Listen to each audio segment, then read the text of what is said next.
초기에는 2010년 초에는 뭐 코스피가 2,500까지 간다 뭐 이런 등등의 희망적인 이야기가 굉장히 많이 나왔습니다.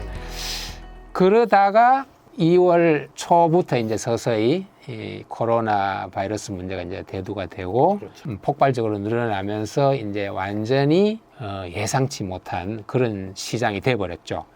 어떤 사람들은 나심 탈레브가 이야기한 그 블랙스완, 검은 백조, 이게 블랙스완이다. 백조라면 다 흰색인 줄 알았더니 웬걸 검은색이 나왔네. 그리고 그놈이 앞으로의 저 시장 향방을 결정을 하게 됐네. 뭐 이런 식의 그런 이상한 상황이 벌어졌죠. 그리고 그 코로나 사태는 지금도 진행 중. 이것이 더 확산이 될지 아니면은 대화가 될지 아무도 모르는 그런 지금 상황에 접어들었습니다. 그래서 2020년에 이제 그래도 긍정적인 요인을 좀 보자면은 일단 코로나 사태 때문에 잠시 미국과 중국의 그 무역 분쟁이 약간 잠수를 탔습니다. 사라졌습니다. 예. 지금 그런 거 생각할 때가 아니죠. 생각할 때가 아니죠. 그런 점이 하나가 있고, 그다음에 이제 통화 정책이나 각국의 통화 정책, 재정 정책 등이 경제 활동을 이제 그 업시키는, 부양시키는 그런 쪽으로 모든 나라들이 이제 노력을 하고 있기 때문에 코로나 사태에도 불구하고 경기가 그렇게까지 나빠지지는 않을지 모른다 하는 그런 이제 희망적인 요소도 있죠. 우리나라만 해도 뭐 정책지원금이라든지 그렇죠. 이런 식으로 돈을 막 돈을 뿌리고 막 풀고, 있잖아요. 네. 그다음에 이제 미국의 주요 기업들의 실적도 올라갈 것이다, 반등할 것이다라는 기대가 많이 퍼져 있습니다. 각 그 섹터의 이익 성장률이 이제 골고루 높아진다 이런 얘기가 되겠죠. 이제 그런 반면에 2020년 남은 기간에 부정적인 요인은 그럼 어떤 것이 있을 것인가? 그거를 살펴보면은 일단은 그 코로나 사태 때문에 아까 말씀드렸다시피 잠수를 탄 그 무역 분쟁 이슈가 언젠가는 두드러질 것이고 이것이 쉽게 해소되지가 않을 것이다 하는 게 이제 부정적인 첫째 요인으로 하나 남아 있습니다. 그리고 둘째는 이 아까 말씀하신 그런 그 양적 완화 혹은 유동성 팽창 이 정책 때문에 그 주식 시장의 밸류에이션이 그러니까 전체적인 평가가 완전히 좀 과대되어 있지 않나, 과대평가되어 있지 않나 하는 실제 실적하고 그렇죠. 주식 값으로 나오는 평가하고 갭이 너무 크다 이 말씀이신 거죠. 밸류에이션의 부담이 굉장히 커질 것이다. 이 점은 이제 그 우리가 이제 흔히 동학개미라고 부르는 개인 투자자들, 개인 투자자들의 적극적인 개입이 주식시장을 일단 살려놓기는 했지만 이게 이제 언제까지 지탱할 수 있느냐 하는 그런 문제로 이제 연결될 수도 있는 거죠. 그다음에 이제 경기가 계속 지금까지 확장이 되어 왔는데 이게 마지막 국면에 접어든 것은 아닐까. 이제 곧 글로벌 경제 성장이 꺾이는 것은 아닐까. 성장할 때도 다 성장한 거 아닌가 이런 걱정. 이런 것들이 이제 기본적으로 깔려 있는 그런 부정적인 요소가 되겠죠. 질문 드리고 싶은 게 코로나 사태 같은 이런 블랙스완이 있잖아요. 이런 게 언제 터질지도 모르고 이렇게 거기 외에도 방금 말씀하신 미중 무역 분쟁도 있고 이런 위기들이 있는데 그런 상황에서 우리가 미국 주식 투자를 들어가는 게 과연 괜찮은 일인가요? 그거는 제가 볼 때는 그 코로나 사태라는 것이 재테크 전반 혹은 주식 투자 전략이라 할까요? 그런데 근본적인 영향을 미친다고 보지는 않아요. 왜냐하면 코로나 사태는 경제 외적인 요소입니다.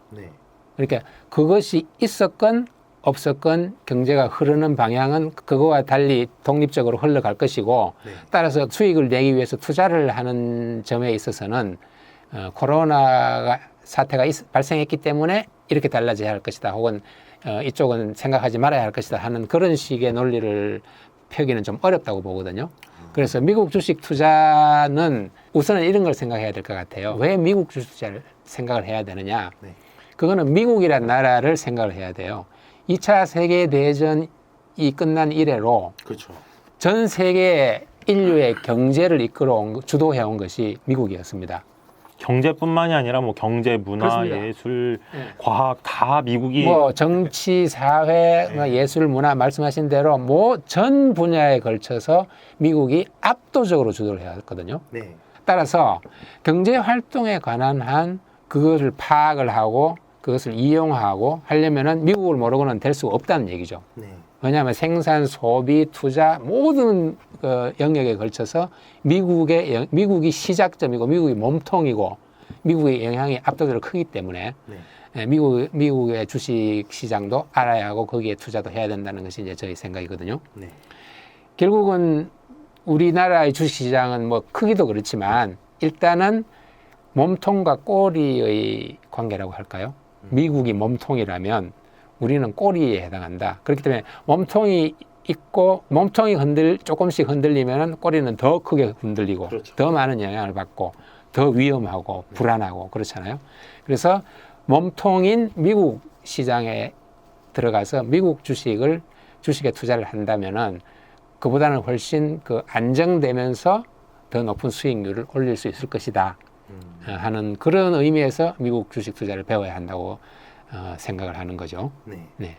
그 코로나 사태에도 불구하고 미국 정부가 경제를 부양시킨다든지 주식시장을 안정시킨다든지 이 모든 정책들은 계속해서 나올 것이고 따라서 코로나 사태에 큰 영향을 그런 의미에서는 큰 영향을 받지는 않을 것이다라는 것이 제 생각이고요. 영향은 있지만 미국이 이제 뭐 금리 정책이나 이런 것, 뭐 그렇죠. 그다음에 양적 완화 이런 것들이 있기 때문에 충분히 그 악영향을 완화시키고 있다. 그렇죠. 이런 말씀이군요. 이제 2020년은 남은 기간은 사실 한마디로 하면 사실은 불확실이죠. 불확실. 항상 불확실이죠. 한치 앞이 안 보인다. 뭐 이런 생각을 할 수가 있고, 그다음에 이런 그 코로나 사태에 대해서는 그것 때문에 주식 투자를 어떻게 바꿔야 하냐의 문제라기보다는 그런 사태가 벌어졌기 때문에 앞으로 인간들의 살아가는 모습이 어떻게 변하느냐. 그렇게 인간들이 먹고 자고 일하고 하는 그 모습이 어떻게 변하느냐에 따라서 우리가 이제 주식 투자라든지 혹은 일반 재테크 전반의 방향을 이제 결정을 해야 되겠죠. 코로나 같은 위기가 왔다고 주식을 안 하는 게 아니라 투자를 안 하는 게 아니라 어떻게 투자할 것인가가 바뀌게 되는 거예요. 그런 점에서 보면은 미국의 주식 투자, 배당주든 뭐가 됐건 미국 주식에 투자하는 그 점도 마찬가지로 코로나 사태와는 별개로 우리가 연구를 하고 또 실행을 해서 수익을 거두어야 하는 그런 상황이라고 저는 생각을 합니다. 아까 이제 그런 그 코로나 이후에 살아가는 모습이라고 이제 제가 이제 표현을 했는데 사실 그렇잖아요. 사회적 거리라는 얘기를 많이 하잖아요. 우리 사회적 거리라는 얘기를 언제 들어봤습니까? 작년만 해도 안 들어봤는 걸로 저는 생각이 아무도 언급도 안 했죠. 안 했잖아요. 전혀 듣도 보도 못한 그 사회적 거리, social distancing 뭐 이런 얘기를 뭐 철학 용어처럼 들리기도 하고 심리 용어처럼 들리기도 하는데 앞으로 우리 인류의 생활을 정말 좌우한다고 해야 될까? 주도해야 된다고 할까? 그 정도로 이제 영향이 큰 개념이 됐잖아요. 그렇죠. 그러니까 이게 결국은 어느 누가 정말 상상도 못했던 그런 개념이 이제 탁 터지면서 그거에 의해서 앞으로 우리가 살아가는 모습이 굉장히 달라질 것이다. 뭐 어떤 부동산 전문가들은 그런 이야기까지 하잖아요. 그렇기 때문에 상가는 이제 투자하지 마라. 왜? 오프라인 비즈니스가 자꾸 줄어드니까. 다 온라인이고 비대면이고 우리가 말하는 언택트고 이런 식으로 가니까. 뭐 그런 식으로 이제 영향을 미치는 거죠. 그런 그 2020년 남은 기간 동안의 전망은 굉장히 불확실하다. 그러나 그럼에도 불구하고 우리가 그 코로나 바이러스 이후의 세상을 예측을 하면서 우리 나름의 개인이든 기업이든 간에 우리 나름의 투자 방향을 설정을 해야 된다. 이렇게 생각을 합니다. 삶의 모습이 이렇게 바뀔 거라고 했는데 그런 변화 때문에 위기가 기회로 오는 분야가 있을 거 아니에요. 그렇죠. 대표 어떤 걸 예시로 들을 수 있을까요? 그러니까 이제 여기 책에도 그게 나오는데 예를 들면은 이제 그 코로나 같은 사태에 의해서 나쁜 영향을 많이 받은 업종 혹은 기업 그다음에 오히려 그것 때문에 득을 보고 상승한 업종 혹은 종목 그런 것들을 이제 이야기하고 있습니다. 그래서 우선에 그 제일 쉽게 우리가 생각할 수 있는 것, 코로나 바이러스 때문에 사람들이 움직이지를 못하잖아요. 이동을 못하잖아요. 그렇기 때문에 항공, 여행, 숙박 관련 산업은 완전히 시체는 말로 망했죠. 일단 당분간은. 그래서 그게 많은 그 악영향을 받은 산업이고, 그다음에 에너지 같은 경우도 마찬가지로 유가 이야기 우리 많이 이제 들었는데 최근에 유가가 뭐 요동을 얼마나 쳤는지 마이너스까지 갔다가 다시 이제 30불, 40불 선으로 이제 올라왔습니다. 미래에는 100불까지 올라갈지도 모르고 다시 10불 선으로 떨어질지도 몰라요. 아무도 모르는 상황인데 어쨌든 현재로서는 코로나 바이러스 사태 때문에 크게 악영향을 받은 업종 중에 하나로 지목이 됩니다. 에너지. 에너지 산업. 그다음에 유틸리티즈라고 부르는 네. 유틸리티즈란 것은 공공사업이라고 볼 수 있겠죠. 예를 들면 뭐 전기, 가스, 예. 일반 그 대중교통 이런 것들을 정부 주도로 하는 그런 산업이 유틸리티즈인데 그런 산업들이 이제 크게 악영향을 받은 것이고 거꾸로 코로나 사태 때문에 득을 보고 상승한 것은 그러면 어떤 것이 있느냐.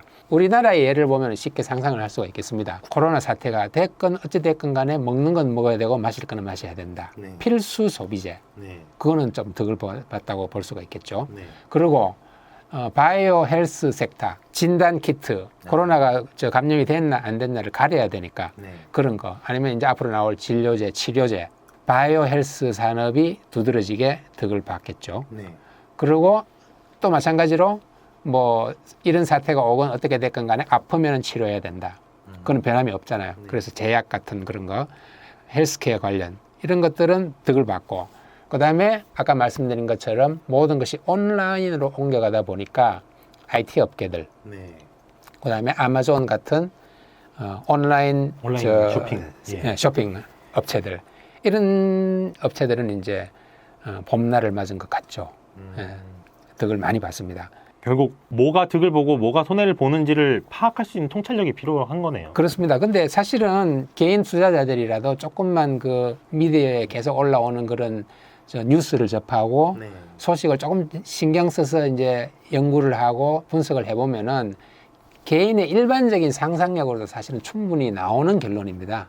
예, 지금 방금 제가 말씀드린 그런 것들이 뭐 특별한 학문적인 지식이 있어서 그런 게 아니라 네. 생각해보면 당연히 나오는 것들이죠. 그죠? 네. 네. 그 다음에 이 책에 한 가지 글 소개를 드리자면 이렇게 이제 코로나 사태가 있다든지 아니면은 그런 여러 가지 그 주식 시장에 충격을 주는 영향을 주는 그런 일이 벌어졌을 때 종목을 고르거나 혹은 산업을 선택을 할 때 어떤 점을 어떤 지수들이나 어떤 그 자료들을 신경 써서 봐야 되느냐, 주목해야 되느냐, 그런 점들이 이 책에 좀 설명이 되어 있거든요. 예를 들자면 원유를 위시한 커머디티의 이제 움직임. 코모디티가 뭐죠? 커머디티라는 것이 이제 보통은 상품 시장이라고 하기도 하고 상품이라고 하기도 하는데 네.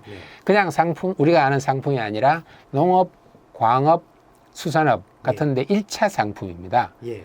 예를 들면은 원유, 예. 원면, 아. 원광석 네. 이런 것들이 이제 커머디티의 대표적인 예들이죠. 네. 또 옥수수, 돼지고기까지도 네. 커머디티입니다. 아. 그런 커머디티 시장의 움직임.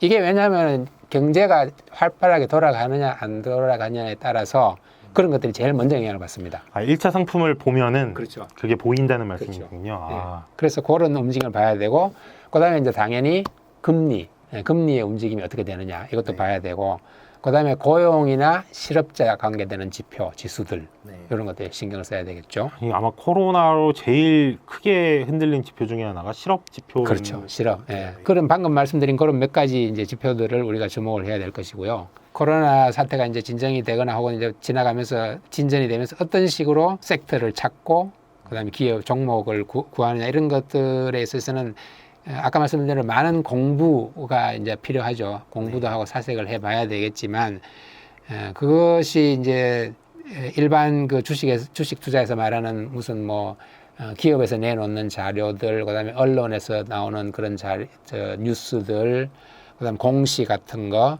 뭐 그런 여러 가지 이제 형태의 이제 자료들이 있거든요. 네. 그런 것들을 꾸준히 이제 수집을 해서 공부를 하면은 그런 우리가 가야 할 그런 종목이나 산업 같은 데 대해서는 아이디어가 아마 거의 저절로 형성이 되지 않나 그런 생각이 듭니다.